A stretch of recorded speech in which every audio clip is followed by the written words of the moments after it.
Back here on SportsCenter, and as promised, Coach Herm Edwards here with me right now, and we had a lot of good games on the slate, Coach. I know you can't wait to get into it. Let's start with the Niners and the Rams, and that one was a battle out west. Niners hosting Matthew Stafford and the Rams, taking it under 14 minutes remaining in the second quarter. Rams lead 14-0. Stafford finds Davis Allen for the touchdown right here.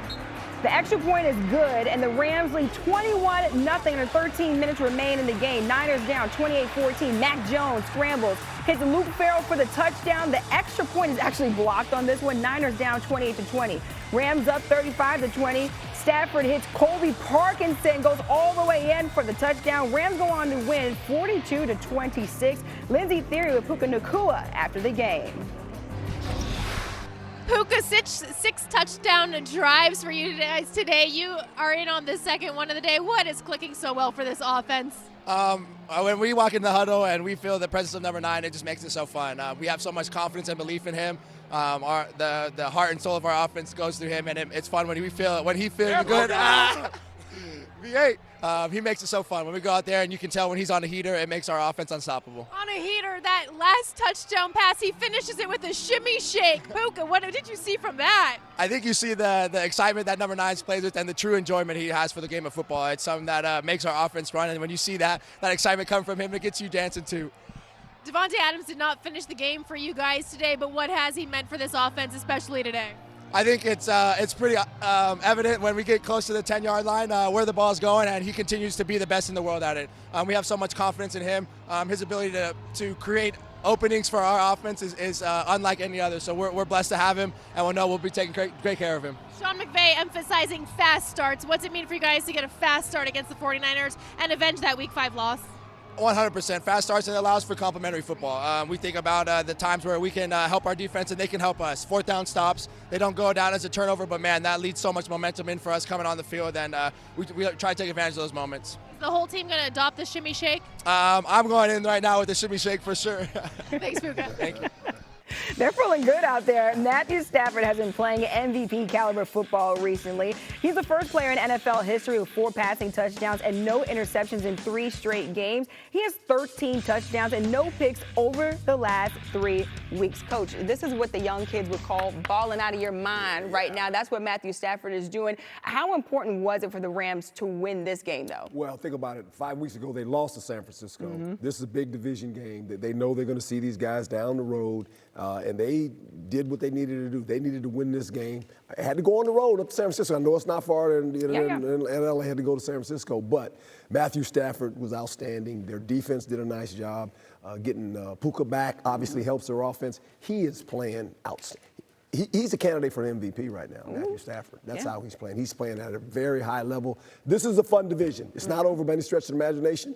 San Francisco's still in it, Seattle's still in it, and obviously the Rams. You mentioned San Francisco still being in it when you talk about this division. Obviously, they don't have Brock Purdy out there. Mac Jones is out there trying to make things happen, trying to keep that ship afloat. What do you see with this Niners team as we go down the stretch of the season? They have a lot of character. Yeah. They really do, because think about all the guys that have been injured. They're playing, and I'm not making excuses. You know, injuries are a part of it, but they've had a lot of guys. The starting quarterback's been out.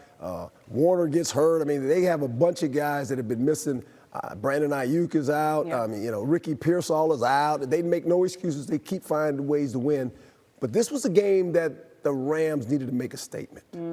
They're a little bit better than the 49ers right now because they're more healthy. The Hawks entered the season as 60-1 Super Bowl long shots, but they've impressed people enough to see their odds shortened to plus 800. That's the 4th shortest odds in the NFL, behind only the Chiefs, Lions, and Rams. Coach, how good is this Seattle team? I mean, we look at the numbers, we look at the box score, but what do your eyes tell you? My eyes tell me that every time they play thus far, they become a more confident football team. And when they play at home, they're dangerous in this sense. If you get behind on these guys, and I've been in that stadium as a player and as a coach, it's so loud in there. When you play offense, you can't hardly hear it. You think they're playing with 12 guys. And then the defense starts running around and hitting you and causing turnovers. You're like, man, what is this place, right? And so they're one of the hotter teams right now, playing with a quarterback that has resurrected his career, right? And so now they've got a lot of confidence. they're chasing the Rams along with the 49ers. This is a really good division, a 3-team division for the most part. But Seattle, they are hard out, especially in Seattle. With his 270 yards, 2 touchdowns, and a signature win, Drake May has officially become the MVP favorite, according to ESPN Bet Sportsbook. The Patriots have 8 wins this year, equaling their total from the last 2 seasons combined. I hear you chuckling just a little bit. I feel like it's almost being like a prisoner of the moment, looking at Drake May. However, this was a big win for this Patriots team. 8-2, they're top of the AFC East. What statement did they make with this win this week? Well, it was almost a statement that Baker Mayfield made about doing the little things. The Patriots don't beat themselves. They don't beat themselves. And this is kind of the Patriot way, right? Yeah. They have a new young quarterback. Now, he's turned the ball over the last 2 weeks 3 times. But despite that, they ran the ball with efficiency.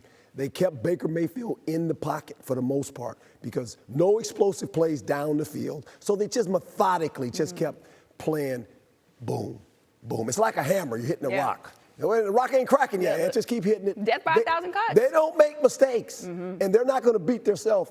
And Baker Mayfield said it in the press conference. Yeah. Hey, when we do things wrong in practice and we don't get it corrected, it shows up on the field. He was actually calling his team out. Say, hey, man, we got to become more detailed on the things that we correct, and we got to get it right when we play the game. Are the Patriots as good as their record indicates? I feel like some people, they're looking at the Patriots' record, they're looking at the team, but they're not really paying attention to them in terms of, like, seeing how everything is coming together on the field. But are they as good as their record suggests? Well, I'll say it this way. They're not pretty to watch, right? It's just not It's not sexy. No. But they just keep winning. Look, they basically got a 7-game season. Yeah. They got 8 wins already. Do the math. Who's catching them? Buffalo lost. Yeah. That was a bad loss by the Buffalo Bills. And the Buffalo Bills have already lost to the Patriots. So who's going to catch the Patriots? Right now, nobody. Jonathan Taylor rewrote the record book in a few ways on Sunday. He set the franchise record for most scrimmage yards in a game, recording the longest rushing touchdown in Colts history along the way. Plus, he passed Edgerrin James for the most rushing touchdowns in franchise history. We know what Jonathan Taylor can do. However, I want to take a look at this whole Colts team. Coach, what did you think of that win today over in Berlin? Well, what I wanted to see, could this team recover from the shellacking they got last week by the Pittsburgh Steelers? And they went on the road, okay? And you're still thinking about that. The Steelers beat them down, right? They turned around and used that, and that fueled them. And it started with the runner. I mean, they ran the ball more than they passed the ball. And when you think about that, they put it in Jonathan Taylor's hands. They said, you're going to run the football, and we're going to play against these guys. And lo and behold, if that's the formula, how you win in the National Football League. Yeah. You control the line of scrimmage, you play good defense, you hit some passes in the passing game, but you run the ball. You dictate the terms of how the game's going to be played. And that's what they did. These guys had 500 yards of total offense. This is not college football. Yeah. This is pro football. They had 500 yards. They never got the third down. They were always in 2nd and 4. Right. Okay, well, I convert that. We never get to 3rd down. Who does that? They did it today, and good for them. Jonathan Taylor playing out of his mind, having an MVP type of season. Just when you talk about Jonathan Taylor and how far this Colts team can go, how far can they go with the way that he's playing right now? Well, if they play like this, I mean, they dictate the terms how the game's going to be played because they can possess the ball because they can run the ball. Yeah. And when you run the ball, you're not throwing it all over the yard. Guess what? You turn back to this guy and give him the ball. I mean, you kind of dictate. If we can't stop the run, we're in trouble. But to stop the run, now you're saying, we got to put 8 guys up there. Yeah. Now the passing game develops, right? So this is a team right now. This was a game that I wanted to see how they're going to react, like I said earlier, because they got beat up by the Pittsburgh Steelers. And they let that go. They said, okay, we're going to go overseas and play a game. We're going to win.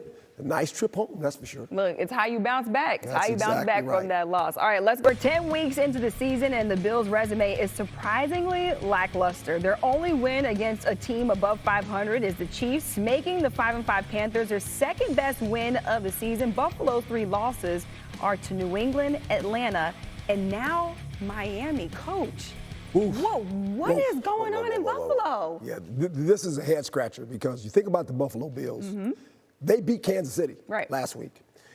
They've beaten the Miami Dolphins They're 14-1. Yes. And 14-1 against the Miami Dolphins. You go to Miami, you just beat Kansas City. This is like, hey, we need to win this game. It's a division game. It wasn't even close. I mean, Miami had their way with them. Yeah.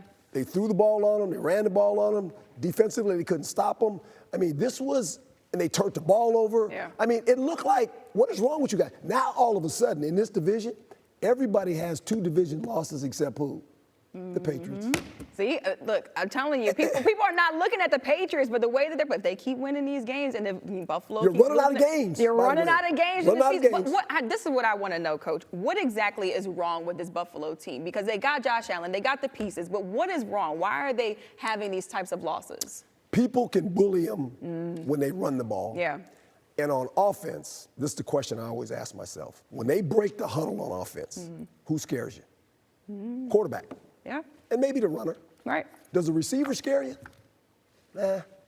They're good. Yeah. No one's scared. You don't go, oh boy. You're worried about the quarterback. Yeah. You're worried about the runner.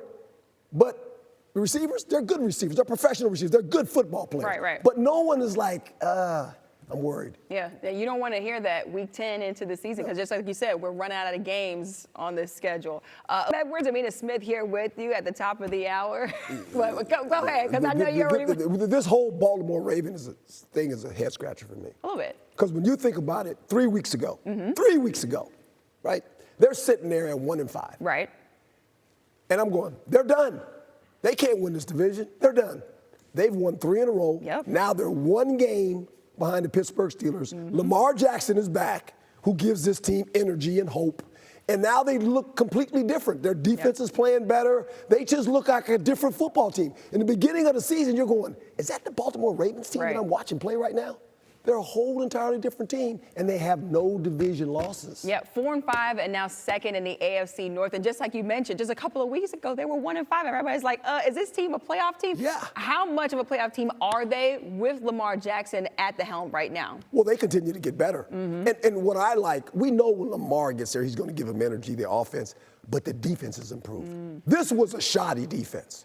I mean, 4 weeks ago, when you watched this defense, you said, this ain't the Baltimore Ravens defense. Are you kidding me? And then they kind of found their way, and now all of a sudden they got things together. Lamar was there, and everything is good in Baltimore again. It felt like an uphill battle a couple of weeks ago. Everybody was looking. It was like, I don't know if this Baltimore team is going to make the playoffs. And now they're sitting at 4-5, just like I said, and right behind the Pittsburgh Steelers. All right, let's